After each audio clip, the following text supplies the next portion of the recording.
Welcome students. इस video में हम डिस्कस करने वाले हैं semester 3 mathematics unit 4 probability. Okay, जो कि टोटल 8 मार्क्स का है और इसमें जो है सेमेस्टर 3 के सिलेबस में ये सभी कुछ है प्रोबेबिलिटी का। इसमें है सबसे पहले कंडीशनल प्रोबेबिलिटी, उसके बाद multiplication theorem on probability, independent events, total probability और ये सब भी है। ठीक है, बेज थ्योरम। ये आज हम सिर्फ बात करेंगे इतने दूर तक, यानी conditional probability, multiplication theorem, independent events और टोटल प्रोबेबिलिटी तक। ओके, बेज के थ्योरम से नेक्स्ट वीडियो में बात करेंगे। तो सबसे पहला है कंडीशनल प्रोबेबिलिटी। इसको बताने से पहले ये बता दूं, मैंने इससे पहले जो वीडियो बनाया है उसमें मैंने जो प्रोबेबिलिटी का इंट्रोडक्शन है, कुछ बेसिक टर्म्स है जो कि क्लास 11 में सेमेस्टर 2 के सिलेबस में भी है, वो सभी मैंने बता दिया है। अगर आपने नहीं देखा तो वो वीडियो देख लीजिए ताकि आपको प्रोबेबिलिटी का पहले से जो बेसिक कॉन्सेप्ट है वो पता रहे, और अगर पता है तो हम यहाँ से कंडीशनल प्रोबेबिलिटी स्टार्ट कर सकते हैं। ठीक है, कंडीशनल प्रोबेबिलिटी का जो डेफिनेशन वगैरह है इसको बताने से पहले मैं इसको एक एग्जांपल से समझा देता हूँ ताकि आपको इजीली समझ में आ भी जाए। ओके, फिर नेक्स्ट एग्जांपल भी दूंगा। तो कंडीशनल प्रोबेबिलिटी होता क्या है? कंडीशनल प्रोबेबिलिटी में हम क्या करते हैं, किसी एक इवेंट का हम प्रोबेबिलिटी निकालते हैं, लेकिन उसको निकालने के लिए पहले से एक दूसरे इवेंट का कंडीशन दिया रहता है। ओके, तो इसको एग्जांपल से समझते हैं। तो मान लीजिए एक रैंडम एक्सपेरिमेंट ई है, यानी डाइस थ्रो है। ठीक है, यानी लूडो का जो गोटी होता है, डाइस होता है, उसको फेंकने का। तो इसका सैंपल स्पेस हमें पता है। इसमें सैंपल स्पेस में क्या आएगा, 1 से लेकर 6 तक आएगा, सारा इवेंट पॉइंट होता है। ओके, अब मान लीजिए कि इवेंट है। इवेंट क्या है कि इवेंट नंबर आने का चांस कितना है, इसका हमें प्रोबेबिलिटी पता करना है। तो हमें पता है इवेंट नंबर का जो प्रोबेबिलिटी होगा वो हाफ होगा। इसी तरह ऑड नंबर का भी प्रोबेबिलिटी हाफ होगा। क्यों? क्योंकि इसमें 3 इवेंट नंबर है और 3 ऑड नंबर है। ओके, तो इवेंट नंबर का अगर जो ये इवेंट ए है तो ए सेट में क्या क्या एलिमेंट होगा, 2 होगा, 4 होगा और 6 होगा।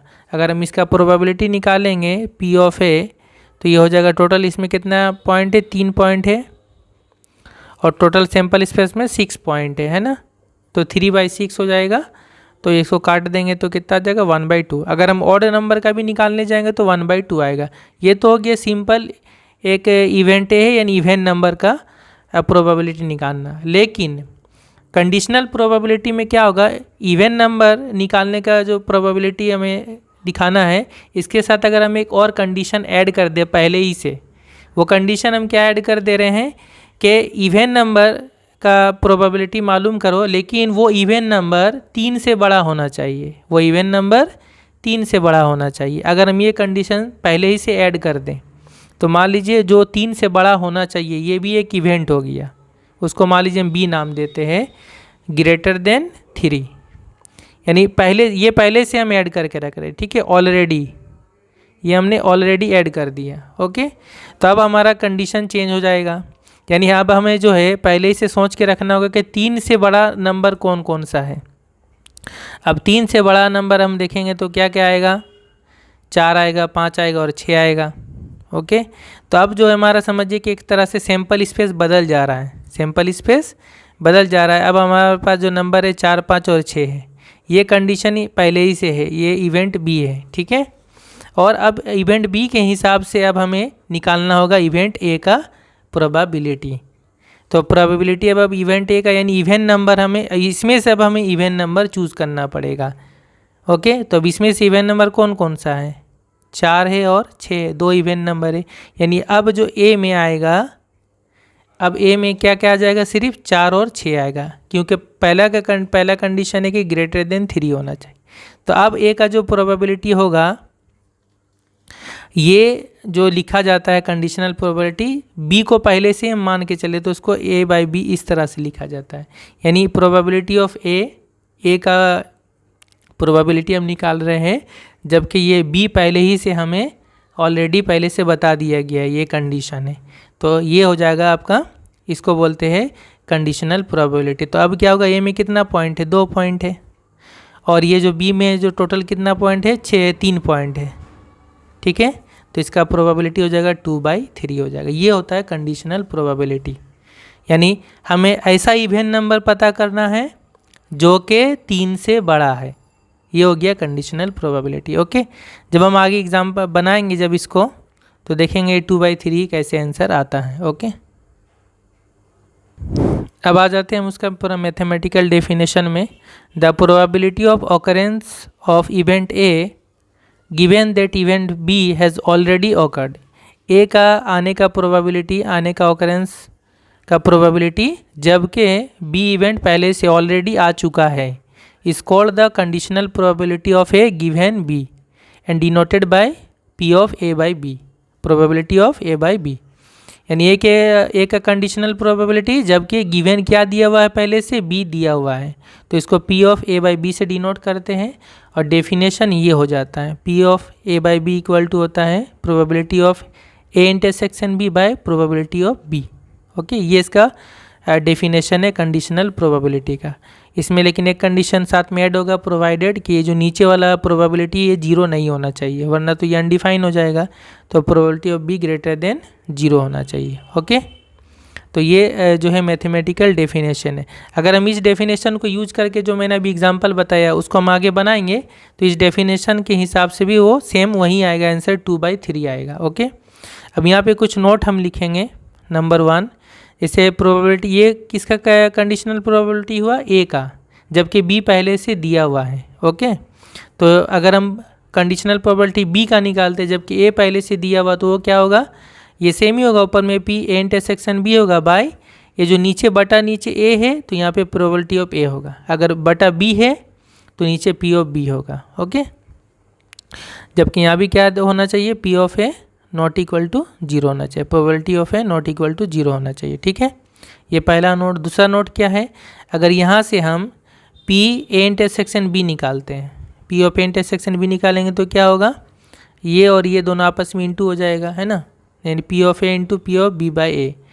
और इसको अगर हम इस तरह से लिखेंगे, पहला वाला से अगर लिखेंगे P of A intersection B equal to, तब क्या होगा, तब ये दोनों इंटू हो जाएगा, P of B into P of A by B. यानी बिल्कुल ईजी है, पी ऑफ ए लिखेंगे तो P of B by A लिखेंगे, तो इस तरह से जैसे ए और ए कट जाता है इस टाइप से समझने के लिए, पी ऑफ ए लिखेंगे तो यहाँ बी बाई ए लिखेंगे, और अगर यहाँ पी ऑफ बी लिखेंगे तो यहाँ ए बाई बी लिखेंगे। ठीक है, ये जो प्रोबेबिलिटी है क्या प्रोबेबिलिटी है, ए और बी के दोनों के एक साथ आने का प्रोबेबिलिटी है। ए इंटरसेक्शन बी का मतलब क्या होता है, ए एंड बी बोथ एक साथ दोनों ऑकर हो रहे हैं, दोनों एक साथ आ रहे हैं। ठीक है, तो ये जो है probability P of intersection B यानी probability of occurrence of A and B simultaneously, एक साथ आने का जो प्रोबेबिलिटी है, इसको मल्टीप्लिकेटिव रूल भी कहा जाता है या फिर थ्योरम ऑफ कंपाउंड प्रोबेबिलिटी भी बोला जाता है। आगे हम इसको और भी अच्छा से लिखेंगे। ठीक है, तो यहाँ मैंने शॉर्ट में यहाँ से बता दिया। ओके, अब हम लोग आ जाते हैं इसके एग्जाम्पल पे, कंडीशनल प्रोबेबिलिटी का एग्जाम्पल। जो मैंने जो अभी अभी एग्जाम्पल दिया वहीं वाला एग्जाम्पल मैंने यहाँ लिखा है, लेकिन इसको बनाने के लिए मैंने जो है पूरा प्रॉपर डेफिनेशन यूज़ किया। ए डाइस इज़ रोल, एक डाइस जो है वो रोल किया गया, फेंका गया। What is the probability of getting a number greater than 3। अच्छा, यहाँ थोड़ा मैंने चेंज कर दिया। ठीक है, वही है, एक नंबर ग्रेटर देन 3 आने का चांस कितना है, प्रोबेबिलिटी कितना है, when it is known that the number appeared is even, जबकि वो नंबर क्या है, इवन है। मैंने जो बनाया उसका ठीक मैंने उल्टा कर दिया यहाँ पे।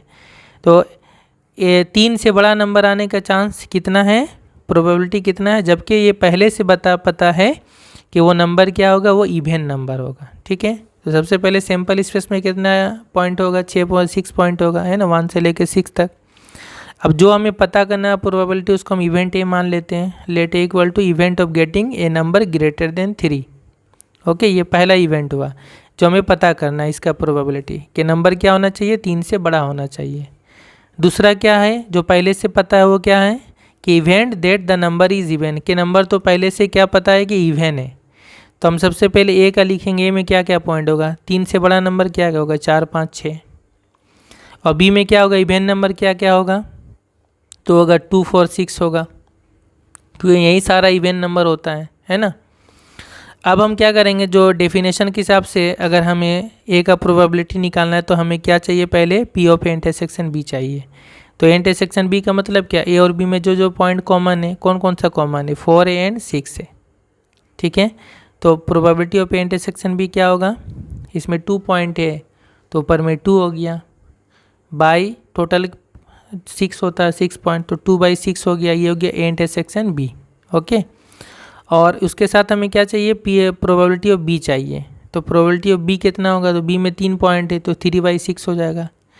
Therefore probability of, conditional probability of ए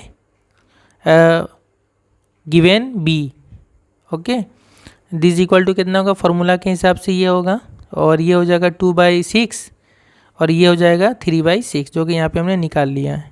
अब ये 6 कैंसिल होगा तो 2/3 आ गया।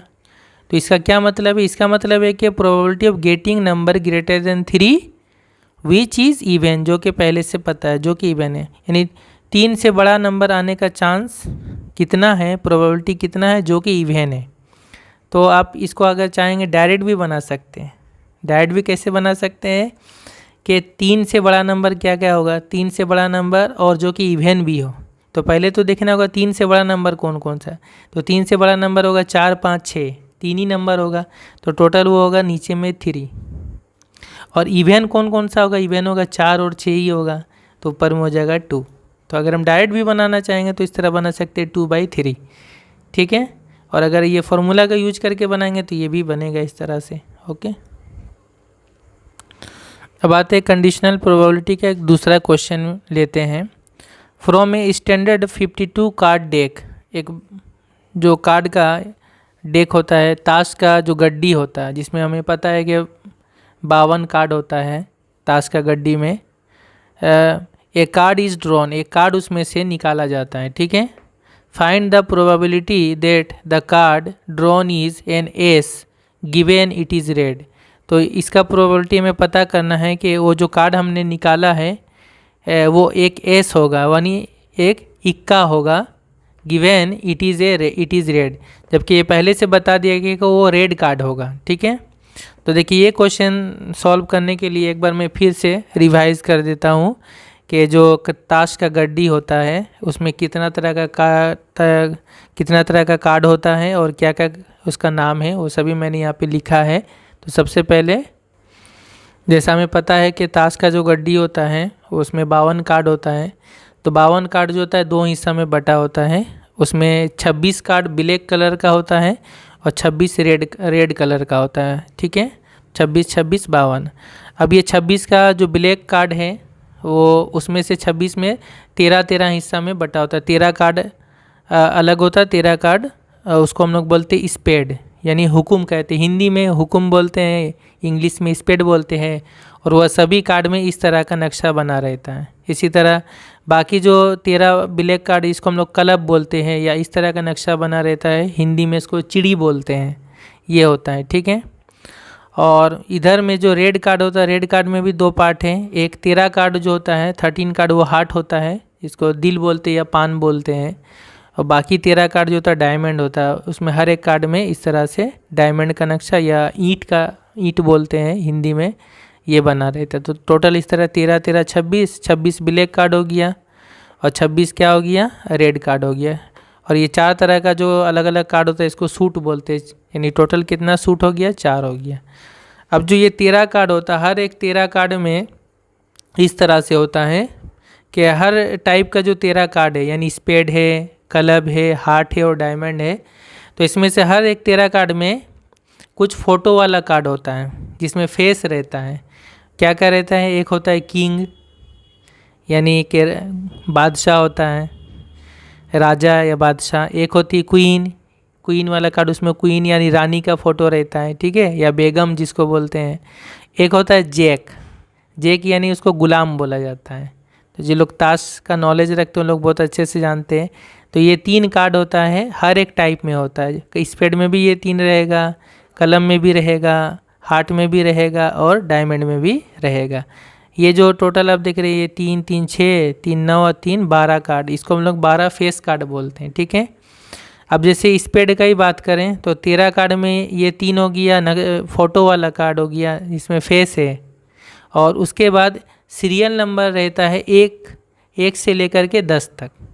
तो 1 जो होता है एस मतलब होता है एक या इक्का, तो जो इसमें एक लिखा रहता है, एक नहीं लिख करके ए लिखा रहता है, ए मतलब एस मतलब इक्का यानी एक, और बाकी जितना कार्ड उसमें सीरियल नंबर रहेगा 2 3 4 5 6 7 से लेकर 10 तक रहेगा। ठीक है, तो ये हो गया 1 से लेकर 10 तक 10 कार्ड, और ये 3 हो गया फ़ोटो वाला कार्ड। टोटल कितना हो गया 13, इसमें भी 13, इसमें भी 13 और इसमें भी 13। ये हो गया टोटल कार्ड का डिटेल्स। अब हम आ जाते हैं अपने प्रॉब्लम पर। हमें जो प्रोबेबिलिटी निकालना था वो निकालना था जगह के जो कार्ड निकाला गया है वो क्या होगा, एस होगा यानी इक्का होगा। तो उस इवेंट को हम नाम देते A, event that the card drawn is an ace. और दूसरा बात जो पहले से बता दिया वो क्या बताया कि वो लाल कार्ड होगा, यानी उस इवेंट को हम बी नाम देंगे, event that the card is red, वो पहले से बता दिया। ठीक है, तो अब हमें इसका प्रोबेबिलिटी निकालना होगा, probability of A by B, हमें ये निकालना होगा probability of A by B, यानी ये फॉर्मूला हो जाएगा। ठीक है, तो इसके लिए हमें ए इंटरसेक्शन बी निकालना होगा पहले, और बी इन दोनों का प्रोबेबिलिटी निकालना होगा। तो यहाँ पे हम सबसे पहले क्या कर लेंगे, प्रोबेबिलिटी ऑफ बी निकाल लेंगे। तो प्रोबेबिलिटी ऑफ बी कितना होगा, यानी रेड कार्ड का प्रोबेबिलिटी कितना होगा, तो रेड कार्ड कितना होता है, टोटल 26 होता है, तो 26 बाई टोटल कार्ड हो गया 52, 26 बाई 52 यानी हाफ हो गया। रेड कार्ड का प्रोबेबिलिटी कितना हो गया, आधा होगा, क्योंकि 26 रेड कार्ड है, 26 ब्लैक कार्ड है। अब ए इंटरसेक्शन बी अगर हम करेंगे, मतलब क्या, ए मतलब शॉर्ट में मैंने लिख दिया, ए मतलब हो गया एस इक्का, और बी मतलब हो जा रहा है रेड, यानी इक्का भी होना चाहिए और रेड भी होना चाहिए। यानी प्रोबेबिलिटी किसका निकालना होगा, नंबर ऑफ रेड एसेस, यानी रेड कार्ड में केट कितना इक्का है, तो रेड कार्ड में इक्का केट होगा 2 होगा, एक हार्ट में होगा एक डायमंड में होगा, एक हार्ट है, एक हार्ट वाला इक्का और एक डायमंड वाला इक्का है ना, रेड कार्ड में 2 इक्का है। तो इसका मीनिंग क्या हो गया कि एस भी होना चाहिए और रेड भी होना चाहिए। तो ऐसा कितना कार्ड है, 2 कार्ड है, 52 में से 2 कार्ड है, तो इसका प्रोबेबिलिटी हो गया 1/26। ठीक है, तो अब probability of A by B का मतलब क्या, यानी इक्का आने का प्रोबेबिलिटी जबकि वो कार्ड रेड होगा। तो ये फॉर्मूला के हिसाब से ये होगा इक्वल टू, इसका इंटरसेक्शन का प्रोबेबिलिटी कितना हो गया 1/26, और इसका प्रोबेबिलिटी हो गया 1/2, ये काट के कितना आ गया 1/13, 1/13। ठीक है, तो ये हुआ आंसर। हम डायरेक्ट भी इसको निकाल सकते हैं 1/13। हमें बोला है कि इक्का होना चाहिए और रेड कार्ड में से इक्का आने का प्रोबेबिलिटी, तो रेड कार्ड में इक्का आने का प्रोबेबिलिटी कितना है, तो वो हो जा रहा है कितना, अगर हम सिर्फ रेड कार्ड ले लें तो रेड कार्ड कितना है 26 है, रेड कार्ड कितना है 26 है, उसमें से इक्का कितना है 2 ही है, तो 2/26 हो जाएगा, काटेंगे तो 1/13 ही आएगा ना। तो इस तरह से डायरेक्ट भी बन जाएगा। ओके, तो उम्मीद करता हूँ कंडीशनल प्रॉपर्टी समझ में आ गया। नेक्स्ट आते हैं मल्टीप्लिकेशन थ्योरम ऑन प्रोबेबिलिटी, जिसको हम लोग थ्योरम ऑन कंपाउंड प्रोबेबिलिटी भी बोलते हैं। ये मैंने अभी पहले बता दिया था कि मल्टीप्लिकेशन मतलब हमें इंटरसेक्शन वाला निकालना है। ठीक है, तो एक तो हमने फॉर 2 इवेंट्स के लिए मैंने बता दिया, उसको मैंने फिर से लिख दिया है, if A and B are 2 events associated with a random experiment. अगर ए और बी 2 इवेंट है किसी एक ही रैंडम एक्सपेरिमेंट का, तो इनका जो मल्टीप्लिकेशन थ्योरम ये बोलता है कि probability of A intersection B equal to क्या होगा, probability of A into probability of B by A, ये होगा। ठीक है, जो कि मैंने पहले बताया। जबकि यहाँ पे पी ऑफ ए क्या होना चाहिए, नॉट इक्वल टू 0 होना चाहिए, नीचे ये वाला 0 नहीं होना चाहिए। अगर 0 हो जाएगा तो क्या हो जाएगा, ये पूरा 0 हो जाएगा, तो पूरा 0 नहीं होना चाहिए। और अगर हम इस तरह लिखेंगे पी ऑफ बी लिखेंगे तो इस तरह लिखना होगा P of A by B लिखना होगा। ठीक है, ये 2 इवेंट के लिए हुआ जो मैंने पहले भी बता दिया।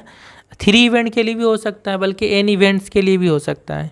फॉर 3 इवेंट्स के लिए मैंने यहाँ पे लिख के बताया।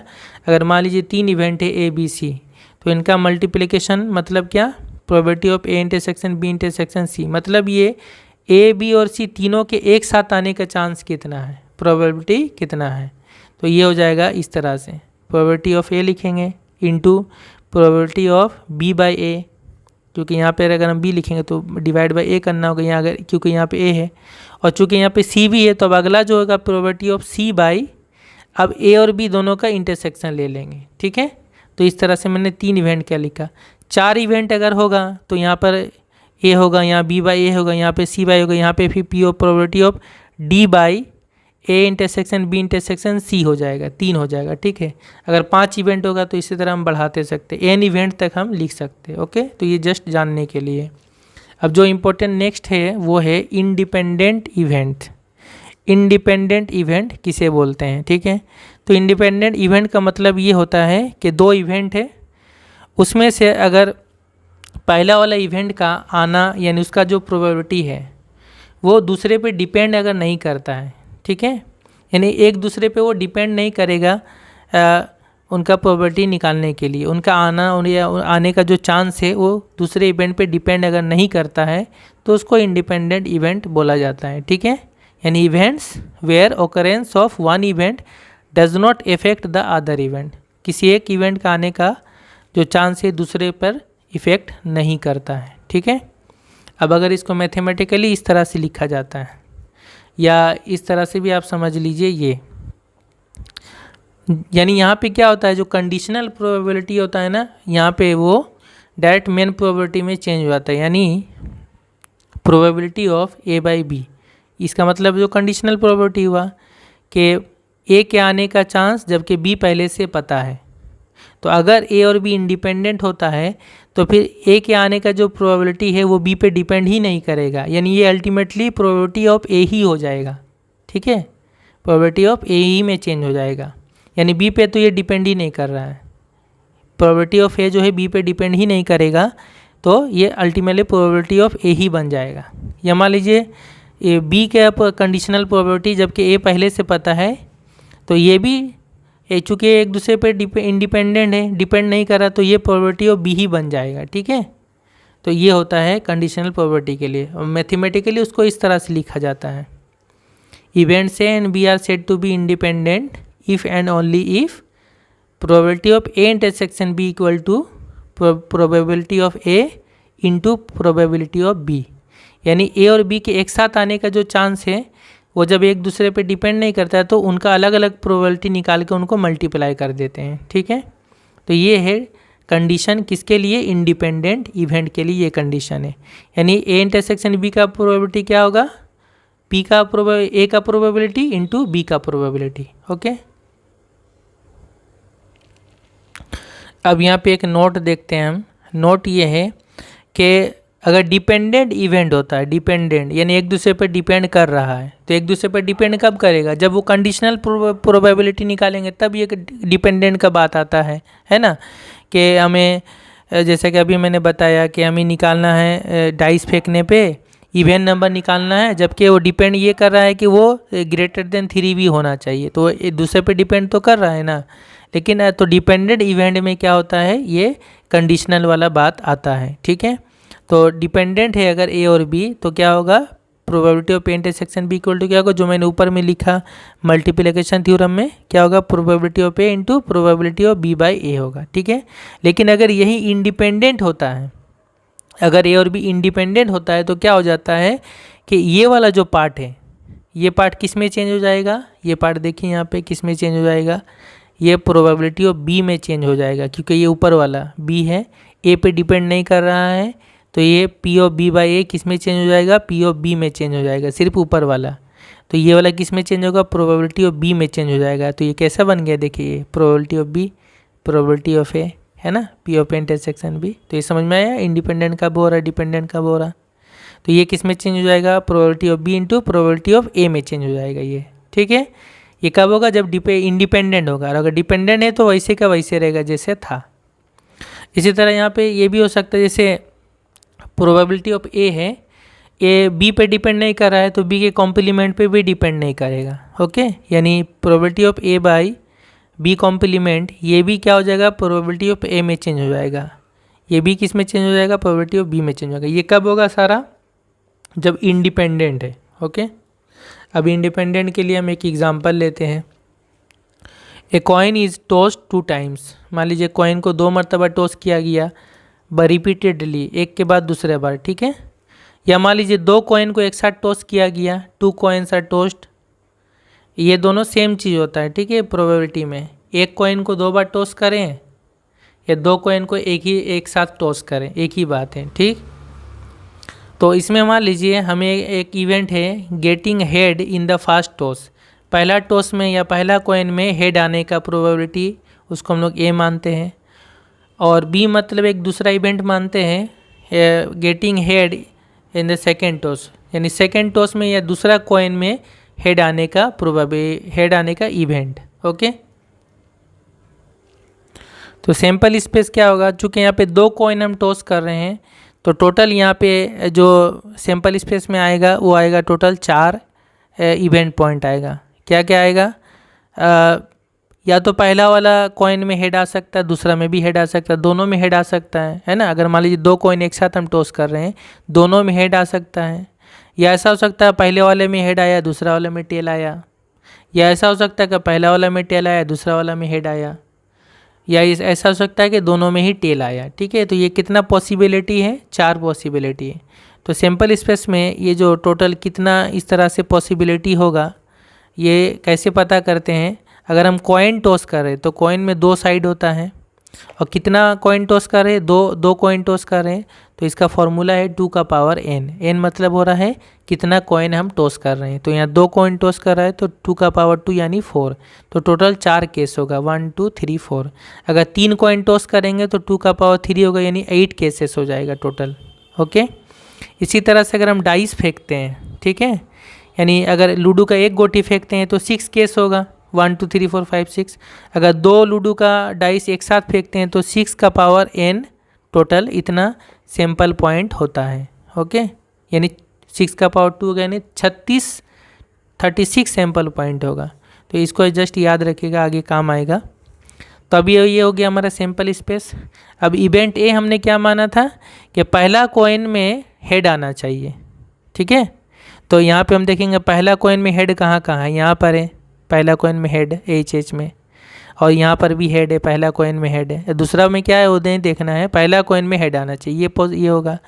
और बी इवेंट क्या था, दूसरा कॉइन में हेड आना चाहिए, यानी दूसरा कॉइन में, तो कहाँ कहाँ है, यहाँ पे है दूसरा कॉइन में हेड, और यहाँ पर है TH। ठीक है, तो अब हम क्या करेंगे, इन दोनों का हम इंटरसेक्शन लेंगे। इंटरसेक्शन में यानी कॉमन कौन सा है, HH वाला कॉमन है।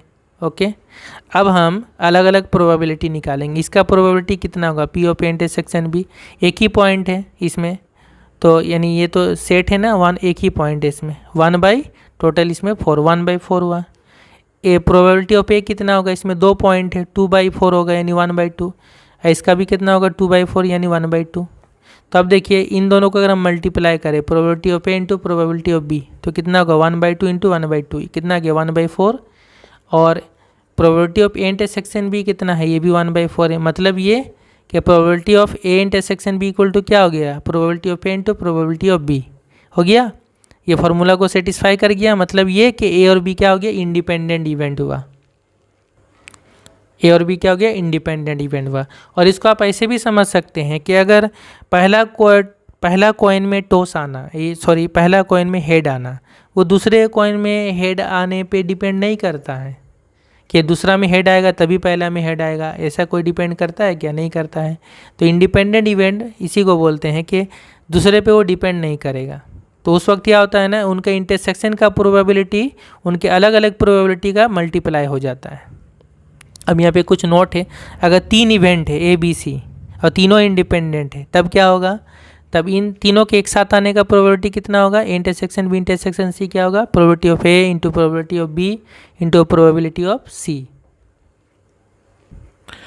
अगला कुछ इंपॉर्टेंट नोट है, वो क्या है कि अगर if A and B are independent event, अगर मान लीजिए ए और बी दो इंडिपेंडेंट है, तो हम ये प्रूव करके दिखा सकते हैं कि ए का कॉम्प्लीमेंट और बी का कॉम्प्लीमेंट ये दोनों भी आपस में इंडिपेंडेंट होगा। ओके, फिर ए और बी का अगर हम कॉम्प्लीमेंट लेंगे तो ये दोनों भी आपस में इंडिपेंडेंट होगा। अगर हम ए का कॉम्प्लीमेंट ले और बी ले उसी तरह, तो ये भी आपस में इंडिपेंडेंट होगा। ठीक है, ये सब हमारा MCQ वगैरह में काम आएगा। इसके बाद एक और यहाँ पे, अगर ए और बी इंडिपेंडेंट होगा तो ए यूनियन बी जो होगा इसका प्रोबेबिलिटी इक्वल होगा 1 minus probability of A complement into probability of B complement. ये कब होगा, इसका तो अलग फार्मूला होता है, ए यूनियन बी का, probability of A plus probability of B minus probability of A intersection B but अगर ए और बी इंडिपेंडेंट हो गया तो ये फॉर्मूला भी हम यूज कर सकते हैं। ओके, उसके बाद अगर A probability of A not equal to 0 हो, probability of B not equal to 0 हो, देन ए एंड बी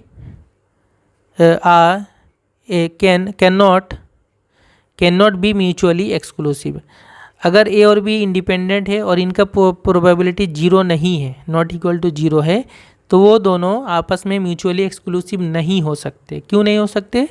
क्योंकि म्यूचुअली एक्सक्लूसिव होने के लिए ये चाहिए कि प्रोबेबिलिटी ऑफ ए इंटरसेक्शन भी 0 होना चाहिए, तब बोलते हैं म्यूचुअली एक्सक्लूसिव। लेकिन देखिए इंडिपेंडेंट होने से क्या होगा, इन दोनों P probability of A intersection भी क्या होगा, probability of A into probability of B हो जाएगा, है ना, इंडिपेंडेंट होने की वजह से। अब ये भी 0 नहीं है और ये भी 0 नहीं है, तो फिर क्या हो गया, इनका मल्टीप्लाई क्या 0 होगा, ये भी 0 नहीं होगा। तो ये 0 नहीं हुआ मतलब प्रोबेबिलिटी ऑफ इंटरसेक्शन भी 0 नहीं हुआ, मतलब ये कि म्यूचुअल एक्सक्लूसिव नहीं हो सकता। ओके, तो ये याद रखेंगे। नेक्स्ट है कुछ इंपॉर्टेंट रिजल्ट है या फॉर्मूला है, उसमें नंबर 1 है बुल्स इनइक्वालिटी। बुल्स इनइक्वालिटी क्या बोलता है कि कोई भी अगर हम एन इवेंट लेते हैं, A1 A2 डॉट डॉट करके AN तक, ये सभी कितना हो गया 1 2 3 4 5 इस तरह एन इवेंट ही है। टोटल अगर एन इवेंट लेते हैं तो इनका जो यूनियन का प्रोबेबिलिटी होगा, probability of A1 union A2 dot dot dot union AN, ये सारा का जो यूनियन का प्रोबेबिलिटी होगा वो लेस इक्वल टू होगा। लेस इक्वल टू क्या होगा, इनके अलग अलग प्रोबेबिलिटी का sum, probability of A1 plus probability of A2 plus dot dot dot probability of AN। ठीक है, तो ये होगा, यानी यूनियन का प्रोबेबिलिटी हमेशा अलग अलग प्रोबेबिलिटी के सम से छोटा ही होता है, या तो उसके इक्वल हो सकता है या उससे छोटा होगा। ओके, और ये इक्वल कब होगा, हमने पहले भी इससे पहले वाले वीडियो में मैंने बताया था, यूनियन इक्वल टू दिस कब होगा, अगर ये सभी आपस में म्यूचुअली एक्सक्लूसिव होगा। Not if A1 A2 dot dot AN are mutually exclusive अगर हो गया, then equality holds. Equality holds मतलब यहाँ पे इक्वल टू हो जाएगा, तब लेस देन नहीं होगा, सिर्फ इक्वल टू हो जाएगा।